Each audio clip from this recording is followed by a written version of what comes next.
NXT, February 7th. Oh my god, we have all this in a pay-per-view to go through. I forgot about that. Thank you, WWE, for making sure that we have a pay-per-view like every other fucking week now. Announce team is by the ring again. Why is this a new thing? Out comes Kyle O'Reilly. He cuts a basic bitch promo. What do you mean it's not a new thing? They've been by the ring. I know, but it's just like... It's just weird, okay? It's just weird that they like are by the ring. They welcome us to the show, and then they just go back to their desk.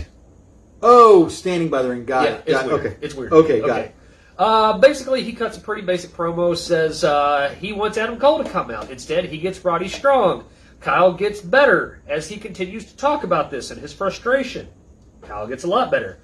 And he sounded kind of like a bitch. He swore, and they bleeped it. And I wrote down, the network is not going to like this because apparently USA is not a fan of them cussing so much now.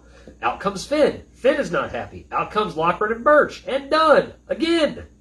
We had War Games already. It's a sneak attack, not just coming out. All right. Backstage, Regal gives a cell phone pre-tape about S02 and Carrion.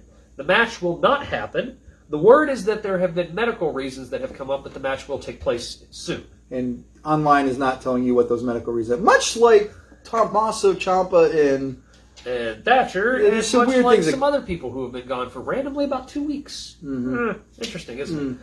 Match 1, The Wrong Way. Indy and Candice versus Shotzi and Ember. Again. Why? But so they can pass out the missing persons. The Wrong Way comes down and they have missing Austin Theory flyers. And they're handing it out. And this was good. It was until... This was very good.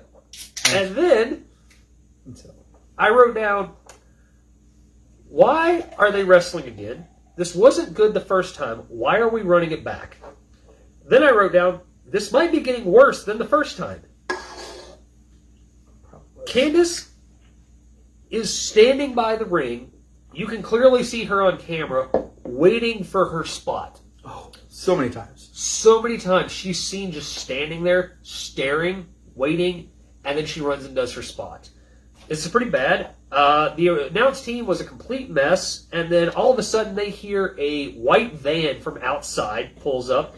This is Loomis's van, I'm assuming, because we've seen Loomis in a van show up with people driving the van who took, like, our buddy Cameron Grimes off to the horror house and stuff like that. So I wrote... Horror, not whorehouse, sorry. I wrote, on one hand, the match is slow and boring. On the other hand, it is not as sloppy. Which they were pacing it a lot slower. The match went 16 minutes. Yes, because they had to have Johnny Fuckface on commentary the entire time, who was not very good. Then Johnny gets up to goes to check on the van. The match continues to go on forever because it was apparently 16 minutes long. The clothesline by Indy was the only thing that looked impressive. Indy is awful. She is a terrible wrestler. She's a terrible performer. She's not that good looking, in my opinion, and she is a mouth breather. I commented on this before. Watch her. She's always like that. Terrible. Johnny comes back, but with Austin. The Wrong Way lose. Don't care. Austin's back. Yay! They lost the fucking match. Don't care. They get out of the ring and run up, and Austin comes back, and he's in, like, weird, like, Weekend at Bernie's outfit. Yes. And he's like, I don't know what the fuck happened. Yeah, so Johnny and Austin show up on the ramp. Everyone's distracted, and Ember gets a very, very sloppy roll-up to win. Yep. This is a very... So what I wrote that is, this is a very weird way to end the kidnapping. He's wearing shorts, ask me about my vacay t-shirt, and a freaking fanny pack. He looked like Weekend at Bernie's. Like, hey, I had a spa day. He looked like everybody who goes to Vegas for a vacation. This was awful. This was a 1-star. This is a 1-star everything. This sucked. It started off funny. And it did. The flyers were funny. I think 2 or 3 weeks of flyers would have been good. Because they don't know how to not hotshot things because they're so desperate to do long-form TV now, it seems, at this point. Except for the longest thing that we have running on Raw right now. Pre-tape, Pat McAfee calls Cole a scumbag, says he was right about him the whole time. Hashtag Pat McAfee was right. I laughed. I wrote Pat McAfee says stuff. I laughed because Well, it's kind of like when Bobby Heenan said, Hulk Hogan was a scumbag, and then he was. Pre-tape, Kishida is okay. Bronson is apparently a pal of Kishida and a friend because he cares. But he also tells him, if it comes down between me and you, I'm ready to go. And then out comes Malcolm Reynolds, and he challenges Kishida for Rust for a match. He looks back at Atlas because they're in the trainer room, and Kushida's getting worked out, and he goes, I'd like to offer a challenge on behalf of, my client. Tyler Rust, my client, and everything. Kushida's like, yeah. He's like, if you're good, And then he looks over and he goes, how's that guy going? And Atlas is in the back getting his ankle wrapped up, and they're like, yeah, he can't go. And he goes, okay, yeah, Kushida, yeah, we'll take Kushida tonight. Because essentially the idea was he was fishing for another tune-up person who was injured in the back, who might not be able to go. Yeah. He should have picked Atlas. Yes. Match 2. Not Teddy Long is not doing him well. Heel Swerve Scott versus Leon Ruff. Ruff does the move. Thank God. I was afraid I wouldn't see it this week. Although he missed the first rope. Yes, he did. He had to recover. I wrote down the new character works for Swerve. Yes. And then I wrote down he's more aggressive. Thanks, Beth. And then he loses to Leon Ruff. To Leon Ruff, who has grown out his hair and didn't even get a ring entrance. Okay. So, I don't mean to sound bad when I say this, and I apologize if it comes across wrong. He looks like buckwheat. No, because he used to have the tight braids, and they didn't have the braids. And now he's got the picked out hair and everything. It took me a minute to go, why does he look so weird? He got his hair picked out, which is fine. I mean, they might be redoing his braids or something. I don't know, but he looked so stereotypical to me, and maybe that's not the intent, and maybe that's me being an asshole, but it just looked kind of like... You are kind of an asshole. He looked like a ruffian, It looked like he shouldn't be there, and he didn't care, and then he fucking won. But they had a 2-star match, so it was a fine TV match. And then afterwards, Swerve is sitting there, and he's like... Not happy. Hey, this guy, he got me. He got me. Hey, man, you got me, good deal. Nope, boom. And he destroys Ruff. He destroys Ruff better than the actual match was. Yes, this was all set up. Yeah, it was a story. It was told. It was a fine TV match. It had a good point. I like Swerve's new aggressive character. Thanks, Beth. Match 3. She gets $1 every time you say that. Casey and Caden versus the Robert Stone bitches. I mean, Brand. That's what I wrote. Recap. Mortal Kombat shit. Now with a picture-in-picture promo. Johnny Cage comes out. They keep talking about the friendship that we've never seen between these girls, between Casey and Caden and Xia Li. Then all of a sudden, winner, Casey and Caden. Didn't see what happened. Mm-hmm. This was maybe a 1.5, 2-star match. They're getting better. It was 2.5 minutes long. It was not good. And then Xia comes out and proceeds to rub shit all over Casey Catanzaro's hand and says, next week. I wrote, Xia rubs poop on her hand and says, next week I hurt you. Backstage, Tyler and Malcolm promo. Tyler is a diamond in the Rust. I don't know why I like that. It's so cheesy, but it's clever. Diamond in the Rust. Right. I like it. Yeah, I know you do. Okay, segment, Dusty Cup winner presentation. They recapped the fucking travesty that was this tournament. Out comes MSK. They might be growing on me, though, because they were, super fun. Yeah, what they did and apparently Dad said that's what they did as Radical. They're becoming more like the Radicals. Well, you hired them for a purpose. You might as well make them what you hired them Where did for. they get the popcorn? That's what I want. I don't know. Okay, so this was good. We'll get there. So MSK cut a promo. Beth says that they're cool, essentially, but get out of the way. We're going to introduce the women now. Right. Dakota comes out. She can't talk either, so she's not a good wrestler. She's not very pretty, and she can't talk. But she's got decent hair, I guess. Then all of a sudden out comes Nia and Shayna. Oh, great. This is for the belts. I forgot that they have the right to fight for that. So, I have to say this. Anyone who knows me knows I have a type of when I see a woman, the type of woman I like. Uh-huh. And I do like women that are a little rounder. But let me tell you, those pants did not work for her. The pants, those hot leather pants that Nia was wearing just did not work for her. So, Carter and Cole held the ropes for the champs, which I thought was hilarious. And then I wrote down, all right, they're starting to grow on me. MSK and Beth proceed to eat popcorn in the corner.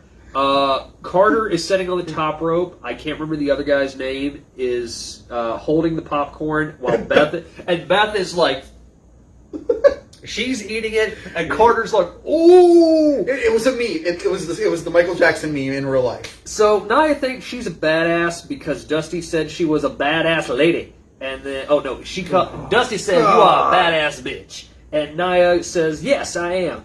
And then Raquel comes up and says, "Dusty might have said that about you. God rest his soul. He never met me." It's good. It was a fine comeback. It kind of, she said it kind of weird. Mm-hmm. Like it didn't land the way that I just said it. You know? She did not do well in promo. Yeah, it was kind of weird. Yeah, and then Nia and them walk away, and Raquel gets back on the mic and she says, "Hey Nia, when we come for those belts, I'm gonna take those Dusty boots and I'm gonna shove them up your hole." Had to get a whole reference. I love that Nia Jax is being destroyed and bullied by her own company that she works for because she screamed, "My hole, my hole, my asshole." Backstage parking lot. Kyle and Strong argue with each other. Segment. Cameron Grimes rap video with now a broken car. $1 billion Grimes. He ruined. They don't show him crashing his limo. They just show him standing in front of. No, it's a fucking Lamborghini, and it's smashed to pieces. And he goes, "Oh well, I just go buy another one. I got money to the moon." As we've talked about, I'm not huge on Cameron Grimes. All right, but go out of your way to watch the Cameron Grimes rap video. I'll try to post it. It is one of the funniest things that they're doing right now because it's an actual decent rap about Cameron Grimes making a ton of money with his audio piped in of him going to the moon. It's really golden. And then apparently Io Shirai got beat up by Toni Storm in a photo shoot. What the fuck? Why was this not on the show?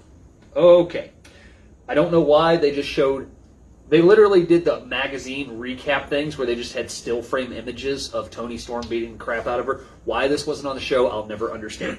Because we had to watch Rust and Kishida. Match 4, Kishida versus Tyler Rust. I don't know what the point of this was. Kishida is injured from Johnny match, and Malcolm wants to have Rust pin him to get a big name win. Makes sense. We just talked about this. So Kishida proceeds to fuck him up like a boss. Rust is okay, and then Kishida makes Rust tap out as Malcolm jumps onto the rope and waves his hands and says, "No, no, no, no, no, stop the match," kind of deal. So Kishida wins. Yes, by tap out. So Kishida is now the baddest man on the roster, apparently, right? One of. Yeah. He's legit one of the baddest men on the roster to begin with, I would say. Yeah. But yeah. He's one of them. Not the baddest.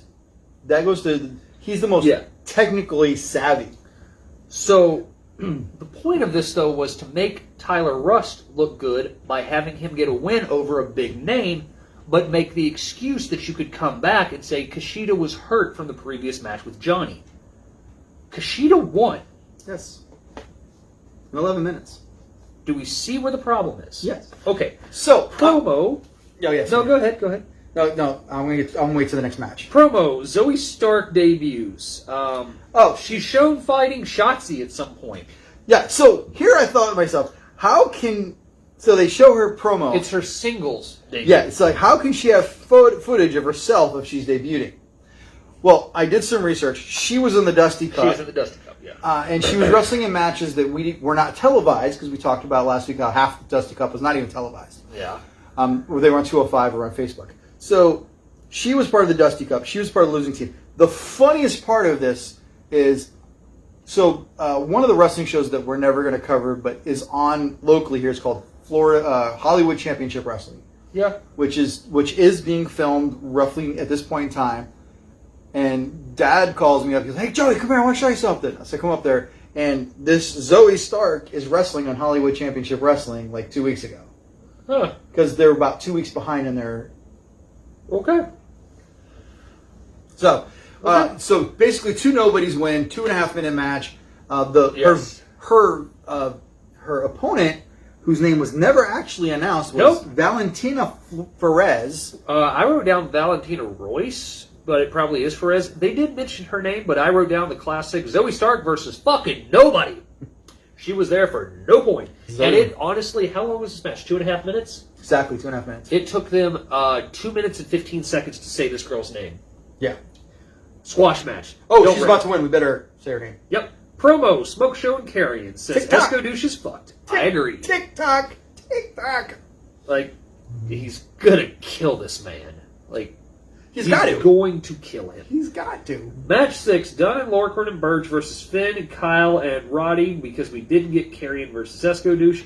O'Reilly is stricken. He doesn't know what to do. He doesn't know who to trust. He doesn't know who to tag. He chooses to tag in Finn over Roddy. Roddy looks unhappy with this.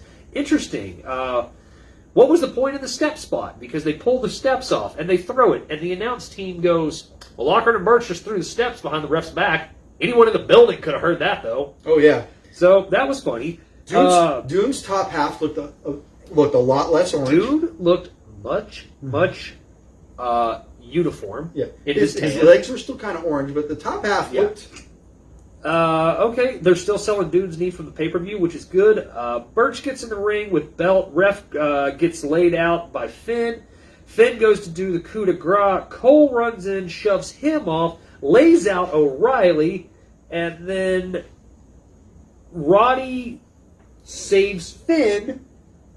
Finn gets confused, lays out Roddy. Doom comes in, lays out Finn. Winner... Whatever we're calling these guys now, they were the brand for... I think they still are. I don't know what they are.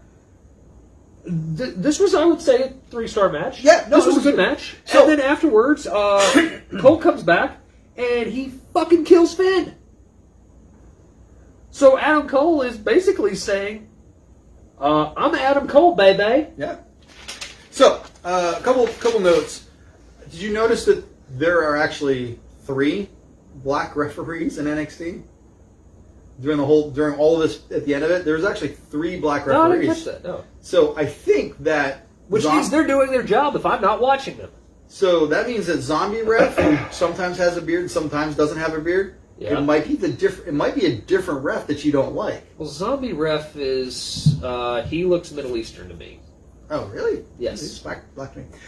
So for those that watched NXT, there was a lot of real concern from O'Reilly's bump Yep. on those stairs. Which, by the way, was the purpose of why they took the stairs away, because what happened is that Cole comes out and basically suplexes him onto it. I was more concerned about Adam Cole because it looked like he landed right on his back. So the problem was that, and the reason there was so much concern is because O'Reilly started doing the twitch. People thought he had a seizure. Right. They thought he was legitimately hurt. He had to go out and break kayfabe and go, like, I'm fine. I'm a little sore. And basically got a good talking to about, hey, don't sell that good. Don't do your job. NXT UK, February 18th, 2021. Now with fake crowd noise. Fuck! I don't know if they've had it the whole time, and I just have been tuning it out because I've been dialed into the show, but they've got fake crowd noise now. Match 1, Shaw Samuels versus A-Kid for the Heritage Cup and their Heritage Cup rules. Do you remember how the rules for this work? Yep.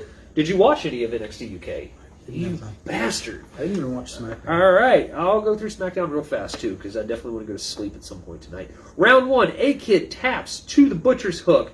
Shaw up by 1. Round 2, A-Kid on the apron, kind of gets injured. They're selling really good. A-Kid does a big dive right at the end. Comes to bring him in. No winner. Round 3, A-Kid does a huge jumping kick right into Shaw. Lays him out. Basically knocks this motherfucker's head off. Winner, A-Kid, tied up. Round 4, A-Kid, suplex, cutaway to replay. Someone had to have fucked up right here. Because they cut to a full picture shot replay out of the match. Not a picture-in-picture. They put the replay up in front of the match. Something bad happened here. So either they jacked something up or somebody got hurt and they had to come back to the match real quick. No winner. Okay? Round 5. A-Kid, winner by submission. He got him in the omoplata, caught him up with that weird thing that he has. This was damn good, and it finally made Shaw look like the reason they hired him at this point. Nice. And A-Kid looks great. My note to this is A-Kid is your next Finn Balor. Get him a better name, He's legit. He's believable. He looks real, but he's small. But he knows what he's doing. He sells very well. He's incredibly athletic. He's incredibly strong for his size. Ex-soccer player, ex-MMA kind of guy from what we were talking about previously. A-Kid could be your next Finn Balor, man. Just get him a better name. I still like Noam Dar calling him a man now that he won. Yeah, okay. Pre-tape, Joe Coffey and Rampage, WrestleMania-style promo about these two big badass kaijus that are going to fight in a little bit. Promo, Walter is a badass, and he has now equaled, at the start of this promo, Pete Dunne for the longest reigning champion, which means he is surpassing Pete Dunne for the longest reigning NXT UK heavyweight champion. Oh, we finally got some Walter points. Oh, he better start showing back up on the show now. Because match 2, Ben Carter versus Josh Morrell. Announced team completely suck off Ben Carter the entire time of the match. This is Seth Rollins' protege kid. I don't see it. Carter wins. This was about a 2.5-star match. Both guys were very athletic, but I don't care. Honestly, I don't see Ben Carter as like anything special. He has this. He does all his moves. Yeah. And he does all his moves. Right. And that's about it. He just does his moves. Like he has Young Buck. Yep. It's just move after move after move. I don't see selling. I don't see a wrestler. I don't see drama in watching him. I just see a guy who could do a really cool flip. Okay. Pre-tape press conference for Mako Santamora versus Kaylee Ray. This was fake and pointless because you could tell the people who were at this press conference were people in the production crew or other wrestlers. It was staged. This did not happen. Fuck this. Also, Mako had one match, and now she gets a shot at the belt. Nice. It's because she is who she is. But she literally had one match to the company, and now she's getting a shot at the belt. Hey, so, real quick, speaking of Kaylee Ray and speaking of A-Kid, so the WWE, you know how they trademark things. So they tried to trademark the following names unsuccessfully because the wrestlers involved denied the WWE from doing their claim. Dominic Mysterio, Kaylee Ray, Chelsea Green, and A-Kid all got to keep licensing of their own names and not allowing the WWE to copyright infringe them. Well, there goes their push. Okay, pre-tape. Again, Nia Samuels and Xia Brookside promo. Why must this continue? Fuck, if Nia wins, Xia must become her personal slave for 1 month, so that way she will finally be the person who carries her bags. God, this is terrible. Stop pushing this shit. Match 3, Leah James versus Dani Luna. Dani is the power lifter that we talked about last week. This was very slow. It was only 3 minutes long. It was so slow. It was only 3.5 minutes long, dude. It was about a 2-star match. It was a TV match. This match felt like it went on for 8 minutes. It was bad. Nice. Promo, Ginny and the Creeper say Piper is fucked. Whatever. Don't care about this. Match 4, Joe Coffey versus Rampage Brown. Yes! Extremely hard-hitting. Coffey takes it to him. Coffey keeps going into him. Coffey keeps beating him. Bam, bam, bam, bam. Rampage fights back. Coffey lays him out. Just great 2 big behemoth-style matches. 2 big tough bruiser guys. Lots of big shots. Lots of big hooks and throws coming out of it. Coffey runs into the steps. But the way he runs into the steps is it looks like he hits his wrist. Looks like he breaks his wrist. So he's like grabbing his wrist and stuff coming back in. He tries to do a couple things. Can't really do much. He gets dumped on his wrist. Grabbing it hurts. Rampage catches him, picks him up, does the bomb winner. Rampage, this is about a 3.5-star match. I've seen both these guys have longer, better matches with Progress or whatever, Progressive. But this was a good main event. It was a good thing. They showed sign of respect at the end of it. You know, hey, you know, you got me. Yeah. You know, I screwed up. I tried to charge you. I think I broke my wrist. You beat me. All right, we'll come back and we'll run it back at some point. Yeah. Good. Liked it. So NXT was good this week. NXT's pretty good this week, yeah. All right, so next we're going to go into Ring of Honor and SmackDown real quick.